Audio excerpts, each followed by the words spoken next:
Bom, pessoal, para a gente entender um pouco melhor sobre o funcionamento desse contador assíncrono, primeiro que nós vimos, né? Nada melhor do que analisar o que está acontecendo com esse circuito ao longo do tempo. Então, vamos utilizar aí o meu diagrama temporal para exemplificar, sabe? Sobre o que está acontecendo. Então, observe. Aqui eu coloquei aquela estrutura em que eu tenho A, B e C aqui como saídas desse circuito. Eu tenho um sinal de controle de clock que está conectado no primeiro flip-flop, como vocês observam, tá? Os demais eles estão com a mesma conexão que a gente viu no vídeo passado. E aqui eu tenho um diagrama temporal em que eu tenho vários ciclos aqui do meu relógio. E em seguida a gente vai avaliar saída por saída para entender o que é que está acontecendo. Então, para esse tipo de circuito em específico, vocês notam que o T está ligado em 1. Tem todos os flip-flops aqui do tipo T ligado em 1, é a célula base, né? E que a saída desse circuito A, ela pode ser definida conhecendo apenas o valor do meu clock. Então, eu posso realizar todo o desenho aqui, todo o funcionamento, analisar todo o funcionamento desse flip-flop aqui, ó, sem precisar saber o que está acontecendo com o sinal B e o que está acontecendo com o sinal C. Isso é característico desse tipo de circuito, tá legal? Então a gente vai fazer dessa forma. No lugar de fazer por pulso de clock, a gente vai analisar o A ao longo de todo o tempo e depois a gente vai fazendo os demais momentos. Então veja, esse flip-flop aqui, ele é sensível à borda de descida do meu clock. Então a cada momento aqui, ó, de descida desse sinal, estão aqui nessas setinhas onde eu estou colocando, é onde eu vou ter que avaliar o que acontece com o meu sinal A. Tá? E a gente vai ter que supor que o meu circuito ele está com o estado inicial conhecido. Tá? Nesse caso aqui, a gente vai supor que o estado inicial desse circuito ele é 0, 0, 0. Tá certo? 0, 0, 0. Acionei através da entrada 5 na clear. E aí, o meu A ele só pode ter mudança na borda de descida do meu clock. Então, durante todo o tempo que não está na borda de descida, ele mantém o valor anterior. Se vocês sabem que faz parte do meu flip-flop. No primeiro momento em que tem uma borda de descida, como eu tenho um flip-flop T ligado em 1, eu estou na situação que a cada momento de descida do clock para esse flip-flop, vai acontecer uma transição em que o meu A assume o valor anterior barrado, complemento do valor anterior. Então, se ele estava em 0, na primeira borda de subida, ó, ele vem para 1. Ele continua em 1 até a próxima borda descida. Aconteceu uma borda descida, vem para 0. Se está em 1, vem para 0. Né? E ele continua com esse comportamento que a gente tinha observado anteriormente. Durante todo o tempo aqui que a gente definiu para esse diagrama temporal. Tá? Então, eu vou fazer para cada um ó, dos valores, tá? Cada descida de clock, vocês devem estar observando aí uma alteração aí do meu A. Certo? Simples, não tem segredo para esse primeiro ponto. O segundo flip-flop B também é um T ligado em 1. E para definir o funcionamento de B, como o B se comporta ao longo do tempo, eu tenho que saber que sinal é esse de entrada de clock. E agora eu sei que sinal é esse, que é A, ele está definido aqui, ó. Então, a cada borda de descida de A, B tem que alterar. Tá? Então, a gente vai colocar novamente aqui, ó. A cada borda de descida de A, esses são os momentos em que B deve ser reavaliado. Então, ó, ele continua aqui em 0, né? Se supõe que ele estava em 0 inicialmente, até esse ponto. Quando eu tive uma borda de descida de A, como é um T ligado em 1, ele vem para o estado 1. Continua no estado 1 até a próxima borda de descida e vem para o meu estado 0. Continua no 0, depois vem para o 1, né? E isso continua aí indefinidamente, né? Ao longo do tempo definido aqui no meu diagrama. E de forma semelhante, C depende das transições do sinal de controle, que é B.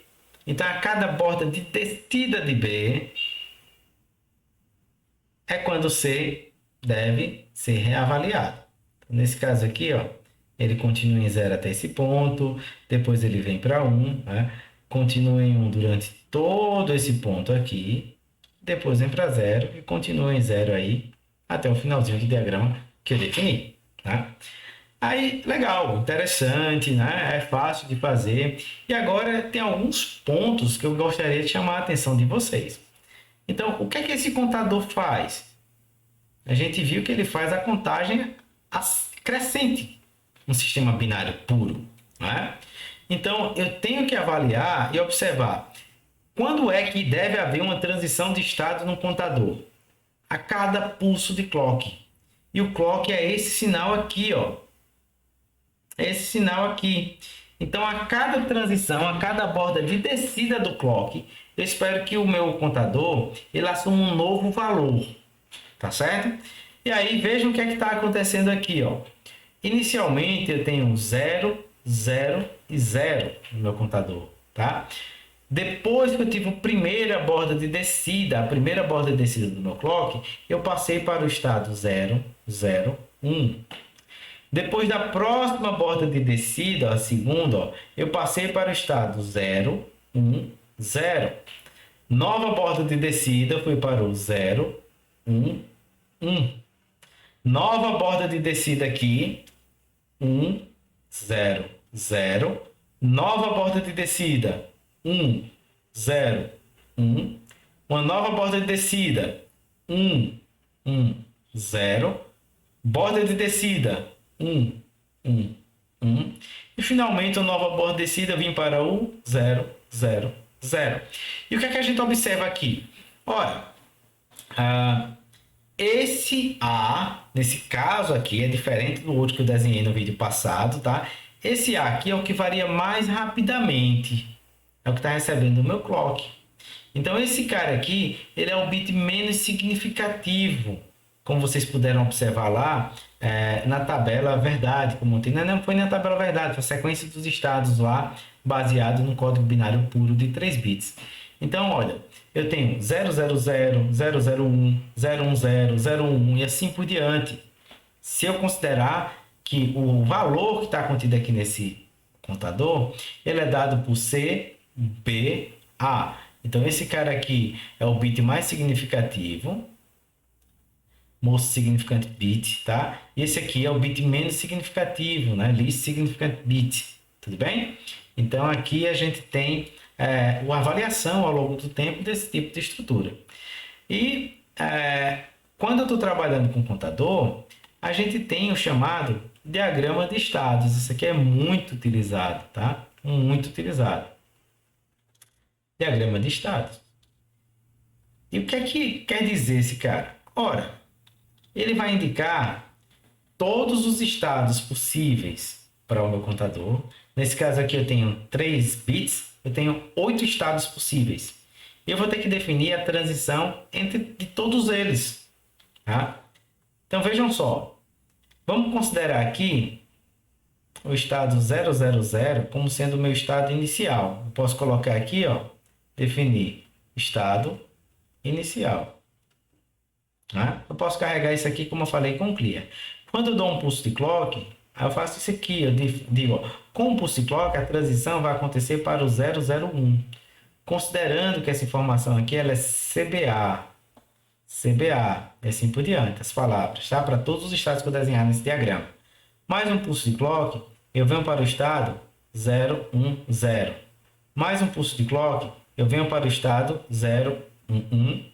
Mais um pulso de clock, eu venho para o estado 100. Mais um pulso de clock, olha, 101. Pulso de clock, 110. Outro pulso de clock, eu venho para o estado todos iguais a 1. E mais um pulso de clock, eu volto para o estado inicial. Tá? Então, isso aqui seria o diagrama de estados para esse contador em particular. Então, vocês notam, observando aqui, ó, que ele se trata de um contador ascendente, crescente, né? E é um contador módulo 8. Vocês observam aqui 8 estados no meu ciclo de contagem principal. Tá? Então, não há estados fora do meu ciclo de contagem, tá? Então, essas são características interessantes aí para vocês observarem. Legal? Então, espero que tenha facilitado um pouco o entendimento, tá?